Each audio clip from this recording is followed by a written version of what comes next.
everybody, this is Green Rex Revolution. My name is Zeta Seti, and I'm here with Jerel Registre of Father and Daughter. How you doing, man? I'm doing well. Great. Thanks for having me on. Absolutely, absolutely. So tell me a little bit about Father and Daughter, what you guys are trying to do here. Sure. So Father and Daughter is our cannabis dispensary franchise opportunity that we've launched here at the Cannabis Conference. So just yesterday is the first time we've announced the name publicly. The website went live. We're accepting applicants into our pipeline to identify franchisees. And really it's the recognition of Curio Wellness. That's our parent company, one of the larger cultivators and manufacturers in the Maryland market. We wanted to create a scenario where there was a business ownership opportunity for entrepreneurs that really had the competitive positioning of a chain experience. A proven chain that's already operating in other states and providing a franchise model, which is, to me, it's just amazing. You know, after my 26 years in this industry, I've always thought that franchising would be one of the scalability options of dispensaries, because they're limited to a certain amount of a mile radius around the dispensary in terms of customers. Tack on a delivery service, you can go a little bit further, but really the scalable model is franchising. Absolutely, right? Because you're in a position where you can provide that consistent brand feel. You can propagate a proven business model out into the marketplace in a way that it's difficult to do unless you own the entire chain. And that kind of cuts the local entrepreneur out of the business model, right? So we really felt strongly that it was an opportunity to really partner with the constituencies in the state, right? So the entrepreneurs of the state. Really, the idea started back in 2018 when our CEO had the realization that diversity was becoming an increasing issue. So it had been, and it was getting worse. So he had the idea, along with a couple of our investors, to put together a private equity fund that would sponsor diverse entrepreneurs. That's awesome. And that's when I joined Curio, specifically to create that fund. We call it the Curio WMBE fund. So supporting diverse entrepreneurs, as in just putting investments into their businesses or helping support them in the industry in some fashion or capability? Absolutely. So it's a $30 million fund. We're about 2/3 of the way raised in that regard. So we'll start sponsoring franchisees soon. And the dollars are intended to sponsor 40 to 50 dispensaries in the franchise model. So we'll sponsor franchisees of Father and Daughter from diverse backgrounds to make sure that they have the access to capital to apply for a license and then get the store open in a successful way. That's amazing, right? Fantastic work. So what about after you guys roll it out, what kind of support mechanisms are in place to support these entrepreneurs to be a successful business? I mean, when you look at other franchise models around the United States, like McDonald's and all these other ones, they do everything from laying out the entire design, SOPs, even when you're ordering stuff, having those relationships in place in a back-end system. Do you guys have that, or you guys absolutely really do that? Right? So really, the key distinction between franchising in cannabis and traditional franchising, or the broader franchising experience, is in that licensing process. So we'll support our franchisees in acquiring a license, mostly in providing them with the business model and the tools and practices we've developed for the franchise, so they can communicate what the business will be in their application process. And then after that, it's everything you mentioned. So from the SOPs, the store layout, the site, the location siting, the build out, all of those things that, quite honestly, our goal is to let a franchisee be great at managing their store. And when you think about all the things that go into making a successful store, that's only one piece. So we're able to bring a lot of support that really is just represented in business practices that we've collected over the years in running our wellness center, what we have experienced as a cultivator and manufacturer, effectively a wholesaler into the dispensary market.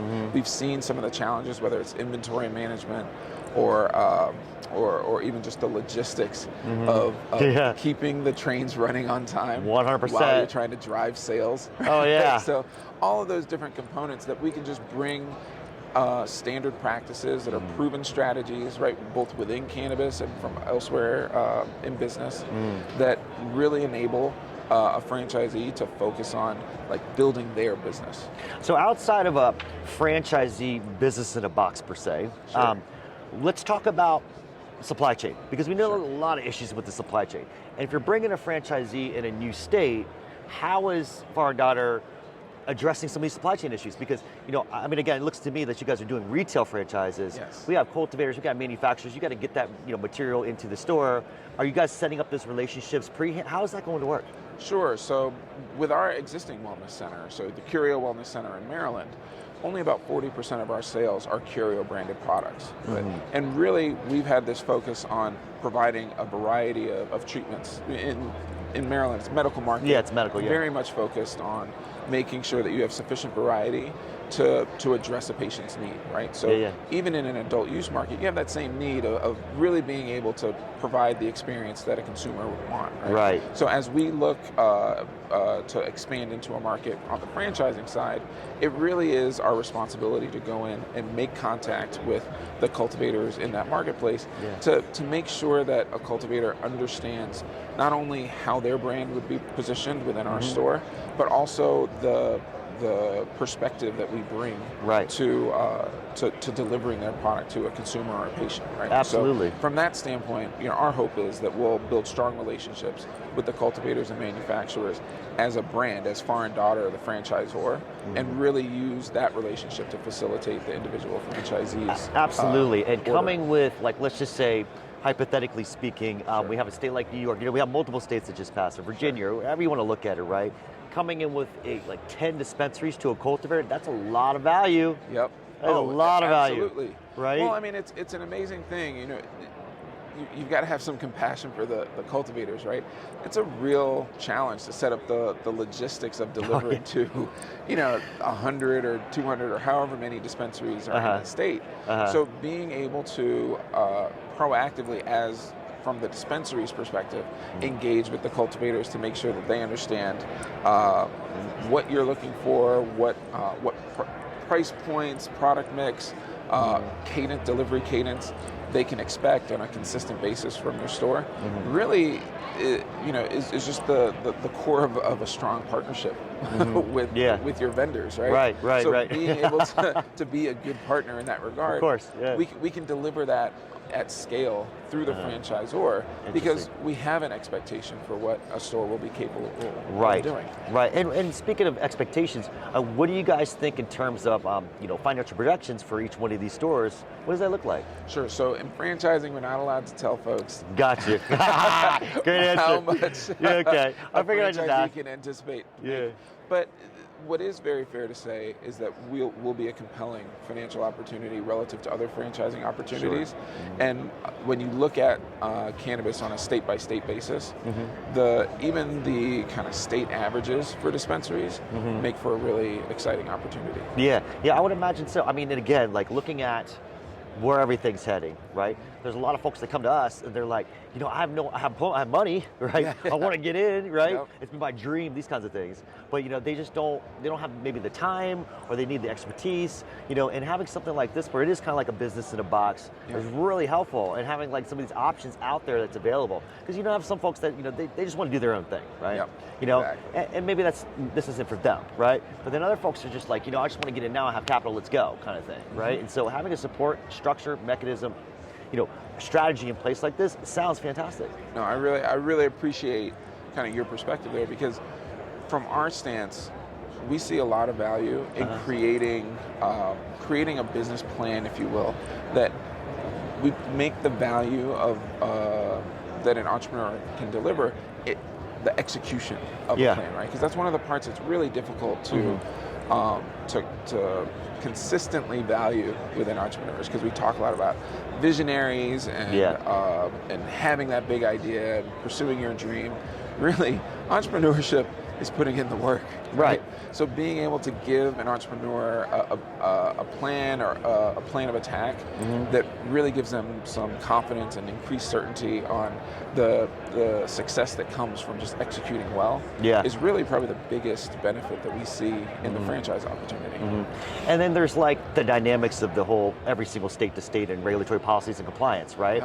How is Far & Daughter addressing those level of dynamics? Is it that you're very flexible with your your franchise operations to where you can accommodate all this, or tell me a little bit about that? Sure. So on a state-to-state basis, the we talk a great deal about the idea that we've combined two regulated industries, right? And they're regulated on a state-by-state basis, right? Yeah. So you end up in this scenario where you do have to be flexible, but a lot of that flexibility is in think of like regulatory compliance within the dispensary market is around security or around the store operations in a way that really just you can still communicate your brand and really tailor that patient experience in a consistent way, but you just have to make sure that you're addressing the market the way the regulators and the market is arranged. So it's really not negatively impactful. It's more so just important to pay attention and make sure that you're kind of finding the contours of each program.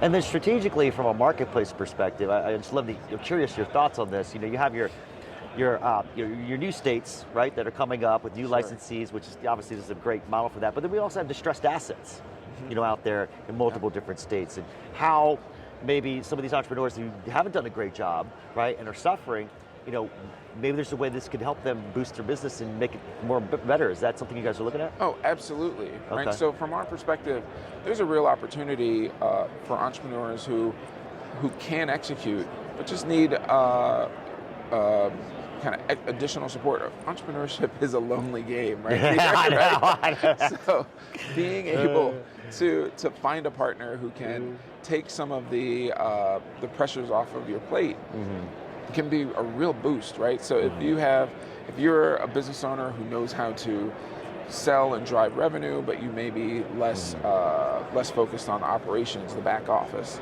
operations, we're a great partner for you.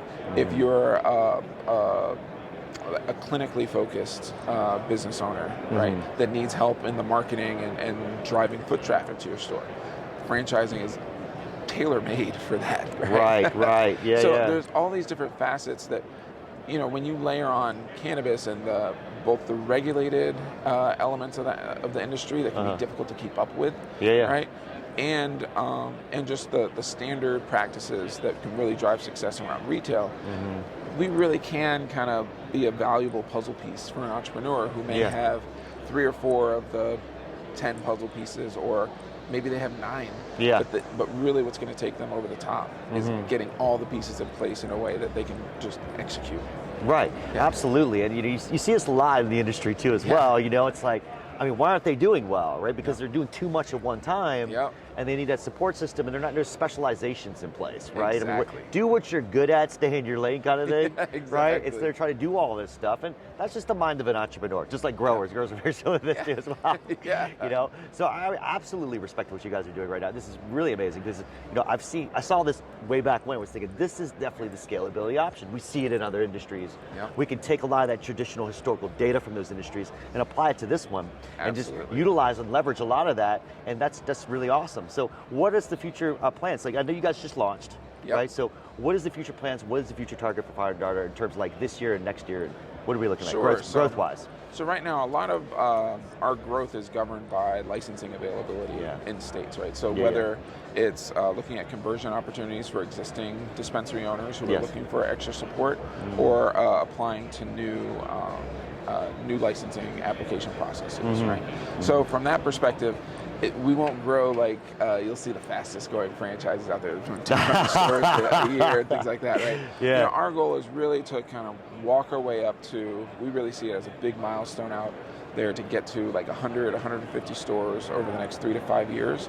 Okay. And if we can do that, we really think that we'll have charted a really unique course in the industry in terms of being able to deliver a well-designed retail experience that really will shape expectations around what it is to be a cannabis patient, a cannabis consumer out in the marketplace, that moves it into what we see as the future of cannabis playing a more creating a normalized standard role. Standardization. Life. That is fantastic. Well, Jerel, thank you so much for this interview. I really appreciate it. Best of luck with you guys. Thank you so much. Thank you guys so much for this audience. Everything is great. Thank you so much.